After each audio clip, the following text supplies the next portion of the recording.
Malcolm Nesmith. Welcome to Australian Musician. Thanks, Greg. Nice to be here. I'm just wondering what the spark was that lit your love for music in the first place. Probably church hymns. Grew up in Texas, went to a small church there, and I always loved Sundays because we all got to sing. And it was nice in the middle of the audience, or I don't know, it became a chorale with the church goers. And then in school, there was music classes and choir and so forth. And then probably I'm going to say 58, I saw Bo Diddley for the first time. And that reset my clock. It was like, wow, I didn't realize you could do that, but now I do, and I'm going to try. So I suppose in terms of the one that really made the biggest difference, Bo Diddley, because he set down a rhythm and a pattern, I could sing to it and so forth, and it was very, very simple, just jump, jump, jump. And then when his, never knew whether she was his wife or his girlfriend, but Lady Bo, who played along with him, who helped ground that guitar rhythm in whatever it became, the beat of the earth, mother. And I just followed it. You know, I thought, this is a sound from a distant star. And if you stay on it, you'll end up on that star. So I'm looking for it. I hear the food's good, but so far, no joy. Even before you joined the Monkees, you'd written a lot of songs, and you'd hoped that a lot of those songs would be used in the show. How did you learn to write songs? Well, I'm not sure I ever did learn to write. A song comes to me more as an idea about something. Take a song like "The Upside of Goodbye." It's a lamentation. It's two people breaking up, moving on their own way, but making the best of it.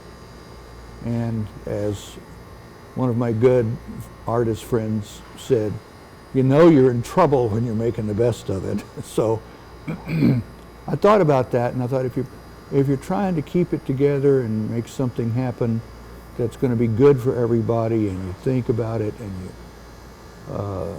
put it in such a way that it's gentle, and all these notions were narrative notions from literature, and it dawned on me, oh, songs are stories. These are little stories about people, and they're love affairs and affairs of the heart and so forth. And once I had that in my head, that it was a story, the songs just sort of came out. You know, they just flowed out. The rhythm and words and poetry and everything wrote itself. But I felt like I had to have that narrative structure and that sense of what a song was. You know, I mean, I saw her yesterday, and she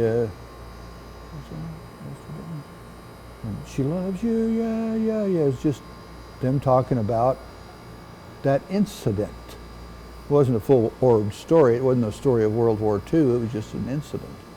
So when I saw them do that, and then I saw Dylan do what he was doing, I thought, well, these are masters. You can follow them in. So that's kind of what I did. I just started writing stories as the songs of my life, writing songs as the story of my life. There it is. One of the songs that you wrote that did appear in the show was Different Drum, which was recorded by Stone Ponies and Linda Ronstadt. Do you remember hearing that version for the first time, and what did you think of it? Well, a band member of the Greenbrier Boys, who I think was the leader of it, named John Harold, had come out to visit, and I befriended him, and he was saying, "What are you writing these days?" I said, "Well, I'm trying to write pop songs, but I'm not having any luck." The pop songwriters who live all back on the East Coast and so forth, they're the ones who write about, you know, hey baby, let's dance like the trains in the Penn Station. I didn't have any traction for. I didn't know what they were doing, didn't know why they were doing it. And I thought, well, I'll just do what I do and submit it to the producers and powers that be. And they all said, no, Nez, it's too twangy. You're too much of a country guy, and that's not going to work for a pop TV show. And I said, well, okay, I'll just ride on the back of the bus, I guess, and see what happens. And so that's how the Monkees songs came to be. But I didn't really write any. I was just singing harmony and playing the guitar. The way the Monkees began is not that dissimilar to the way, or what contestants go through in the TV talent shows like The Voice and American Idol, where they audition to get in. Then they audition to get out. Yeah, that's it. Once they are in, they have no control, and at some point they crave control. Have you seen those shows, and have you thought that there are similarities? No, I don't think of them as similar because the times have changed, and there was a grid of executive power during the Monkees days, the 70s, and there was nothing that you wanted to mess with. It was like the Axis in World War II. It was like, whoa, who are these guys? And they were, no, you cannot play that. So, okay. I shut up and sat down for the most part. But I really enjoyed being in the show, really enjoyed the television, really enjoyed working with David and Mickey and Peter. And the writers had, a little quirk. And I enjoyed the songs and the music and so forth. So even though I was sort of marginalized, it was fun. I suppose that's what I should say. It was fun. And for a kid who's 20 years old, like I fell in a tub of butter. I was great. I thought, well, this is fun. But I also knew that it just wouldn't be around very long. Even though Mick and I still go and work as, mature men, the Monkees thing sort of flared up over a couple of years, and it didn't go much farther than that. So I really just got enough from that. I loved doing it, and I loved being in it, but I knew it was a short ride. What about the recording sessions with the Monkees during the TV show with the Wrecking Crew? Did you get to play with them much? Well, not much. I mean, these were first call session cats. I called them to come play on my records, and they did, and I got to know all of them really well. And then I did a kind of a large piece called the Wichita Train Whistle, and I hired them all to come do that with me. That was 53 men. The orchestra was 53 pieces under the what do you say when he's under the conduction? Under the direction of Shorty Rogers, who took us all to Fairyland. It was good. And then everything else, I just sort of showed up and sat down and kept my mouth shut. And if they said, you got anything? It was always, well, this is what I got. And it was usually, oh yeah, that's way too country, we can't use that. So I was used to it. I didn't feel robbed or anything. I just felt like, roll with the flow, guys. This is good for you. It's a good time. You're a lucky sap. Be grateful and take the money and go home. Yeah. The movie Head, when you think back on the creation of that, what comes to mind?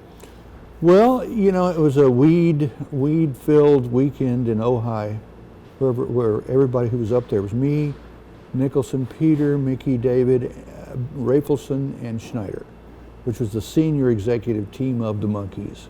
None of us were the Monkees, but it was the executive team of the Monkees. And everybody just got up there and started smoking dope and telling each other jokes. And somehow Rafelson thought, this is what the movie is. This is a good thing to make the movie about, because it's so free form and it's so much like the Monkees really are in the day-to-day action of making a television show. So that was easy to settle into and play with and ad-lib for and whatever. And I didn't think of the long-term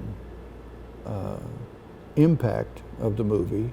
I'm not sure there is a long-term impact of the movie, but it was an easy enough thing to pull off and fool around and make people laugh, make yourself laugh. I think we were laughing harder than anybody, but we were all just high as a kite and just taking it as it hit us. So, but I can't think of anything as hard as the work ever got in the Monkees. It wasn't a joy on some level, really. The concerts were fantastic. I could barely play the guitar, so getting up there and playing things like Last Train to Clarksville, which was, Tommy and Bobby's song and played by these inspired players. Well, I couldn't play that, so I just played sort of a facsimile of it. Mickey couldn't hardly keep time, so he watched my foot hitting the thing. And we couldn't hear each other either, it was just pandemonium. But it was all part of the good times. Is it true that you were at the recording of the Beatles' Day in the Life? It is true. I take a minute and just squint my eyes and think back on that because I don't actually remember. I don't mean I was addled. I just mean there was too much going on. It seemed to be like the who's who of the rock and roll cognoscenti and royalty that was extant at the time. And when Mick showed up with Mary Ann Faithfull, I thought, that is a rock and roll mama. That's the most beautiful woman I've ever seen. And to be in their presence, it was just great. They weren't actually recording it except for the ending, the big orchestral thing goes up and then ends in a bop. And so that kind of went on, and then the rest of it was, beer and weed and sitting and talking. John and I talked a lot throughout that session, some of which is caught on film. And I was staying out at his house at the time. He was a lovely man. I really loved him. I thought he was great. And next thing I know, he was gone, and so that was a memory. But it's a great memory, and I don't think I ever really understood that we were in the bullseye, meaning everybody at the session. I don't mean me. But it was such a satisfying place to be. You're at the right party at the right time with the right people in the right clothes, and it was good. It was just, I can't classify it as anything other than a wonder. There's a famous photo of you sitting next to Jimi Hendrix. I believe you asked him to show you some licks. Well, that is true. I did, like a moron. Jimmy, Purple Haze, that is so good. Could you show me the lick to that? He looked down and kind of avoided it for a second. He said, well, yeah, I can show you what I play. And so he did it. Da-da-da-dee-da, da-da-dee-da. He said, that's it. And after he played it for me, I realized I had just, asked the master to show me how to play Ode to Joy. I mean, there was no possibility I could have played that as it was. And he knew it the minute I asked him. So that became a story that's been handed around from aficionado to aficionado. Jimmy only lived a few days after that, but that was right towards the end of his life. But there was another guy that I loved. I mean, this was a visitation from the stars, this guy. I mean, I never was around a musical head like that, except for him. After you left the Monkees, you formed the first national band. Was that a thought that you'd had for a while? Well, I'd always thought I'd like to play in a band. I came out with a band that I'd started in Texas and played a little bit there and knocked around the streets of Hollywood just in the burgeoning age of rock and roll nonsense, and it was so much fun on the streets of Hollywood and meeting all those people who were out there on the streets. And we were protesting, but nobody knew exactly what. It's what is the line that Brando says in Wild One when the waitress says, he says something like, Brando says something like, I'm a rebel, and she says, what are you rebelling against? And he says, what do you got? And I thought that was sort of the life that we were all living during the early '60s and mid '60s and on the streets of Hollywood. What do you got? You created a video project called Elephant Parts, which won the first ever Grammy in the new category, which led to Pop Clips, which led to MTV. You are right. That's true. What made you think that long-form video might be popular? Oh, I don't know. It was deific intervention. I have no idea where that idea came from, except from the skies. It was a great idea that was handed to me on a platter. And it was, here, Michael, go do this. And it was okay. This looks like so much fun. And sure enough, it was. It was being able to render a song in visuals. It let me do things that I'd never thought I would be able to do. I'm not a filmmaker of any stripe. And so that I could put that together was exciting to me. And as it matured and came to life in my hands and the other people that were around there, I realized that it was a point of departure for something very, very big. And I contented myself that I would not take that ride, that I would be, other people would, and I would be satisfied with that. I get credit for it because I was one of the first ones out of the gate. But there are so many people that have come since that are so much better and so much more inspired that right now I'm just sitting in the catbird seat watching it and thinking, man, that's good. Where did they come up with that idea? Tell me about your association with Gretsch guitars, and are you a big collector? I'm not a collector, period. I just don't collect stuff. Gretsch was my guitar of choice. The Gretsch Country Gentleman was, and I'd gotten the idea for it from Harrison playing a Country Gentleman with the Beatles. And I thought, well, I don't know really what to play. I don't think I want to play a Fender. Didn't know anything about Rickenbackers and so forth. Don't know about Gibsons and so forth. But this kind of looks like fun. And how do you put this together? How does that work? And that led to conversations with Fred Gretsch, and I think his son was around sometime at that point. And I said, I play a 12-string. Can you make one of these Country Gentlemen into a 12-string? He says, yeah. We've got this blonde here that we'll just put 12 strings on and you can play it on the show. So it wasn't any more than that. It was just, here's a nice guitar. There was some, created some anecdotes as time went along. I showed up with it at a Seattle concert and it wouldn't turn on. And I didn't know what to say to the roadie and to the guitar tech and everything. I said, it's not working. And they couldn't get it to work either. So there was a scurry backstage because the place was full and it was, Davey, like that. And then they came running around and they had a new black Rickenbacker 12-string. And it was Roger McGuinn's. I said, Roger and the Byrds are playing over here. We found him. He said, you're more than welcome to use this guitar. Here it is. He said, be careful, it's strung backwards. And I thought, okay, what does that exactly mean and how do I fix that if it's a trouble?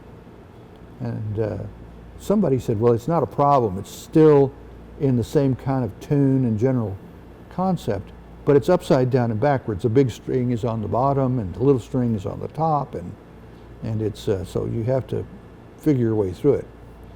And I played it for that show, and the show was terrible, but the guitar was very good, the Rickenbacker. And I thought, oh, I see what the fuss is about. I'll get one of these. And I do have one now, but I never play it. I don't know why. Well, I guess because I'm not really a guitarist, but that was where I got exposed to it. And in a way, I'm glad we didn't play the Rickenbackers. I didn't play the Rickenbackers because the Beatles did. And I didn't want to just go around, everything they do, I do. I didn't want to do that. But I was really happy to have a look over the bow of the boat and see where we were and to think, oh, this is what the Rickenbacker is about. And that was really cool. That was a nice piece. But I never was a guy that collected instruments, studied instruments. There were so many other people that did that, that taught me. And I just shut up and listened.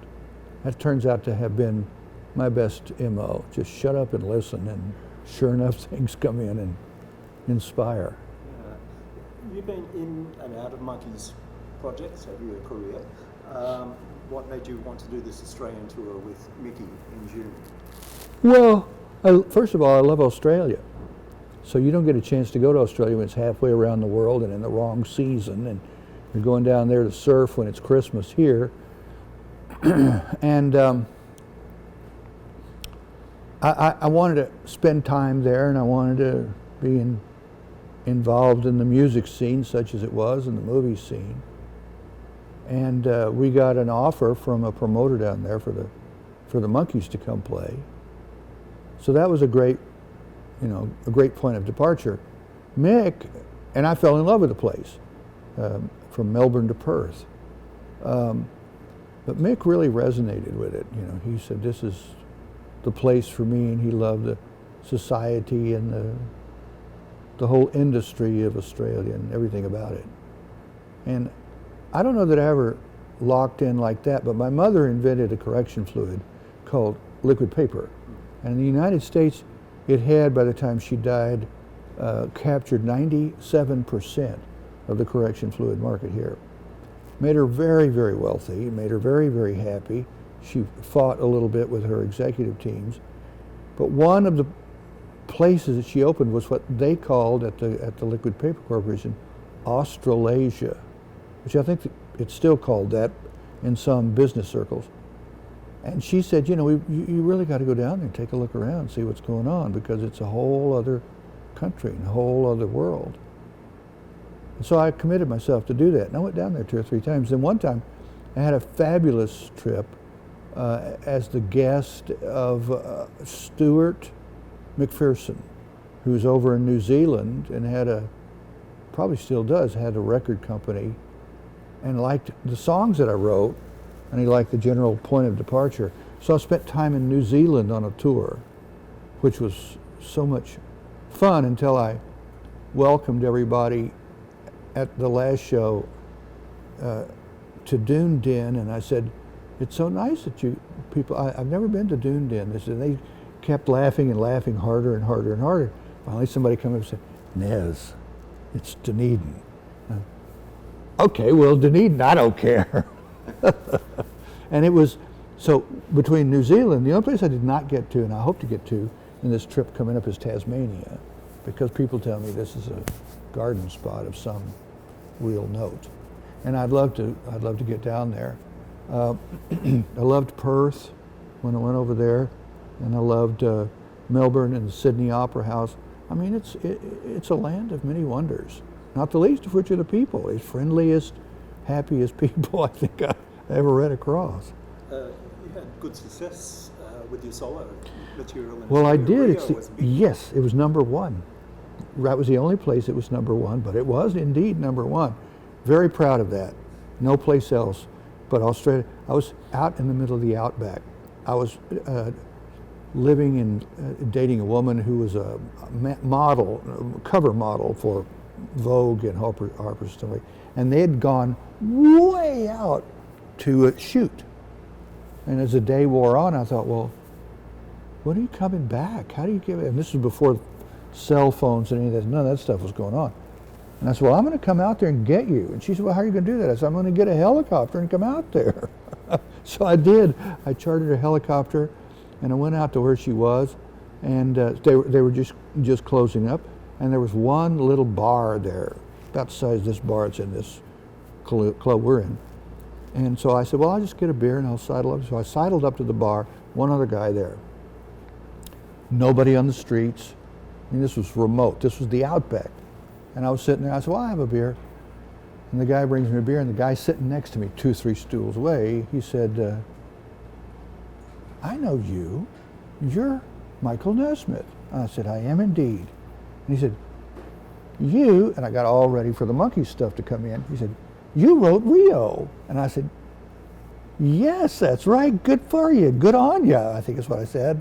And I said, do you know that song? He said, it was huge here. It was a big hit record. I said, well, I never knew that. I'm so glad that somebody else did who was around here.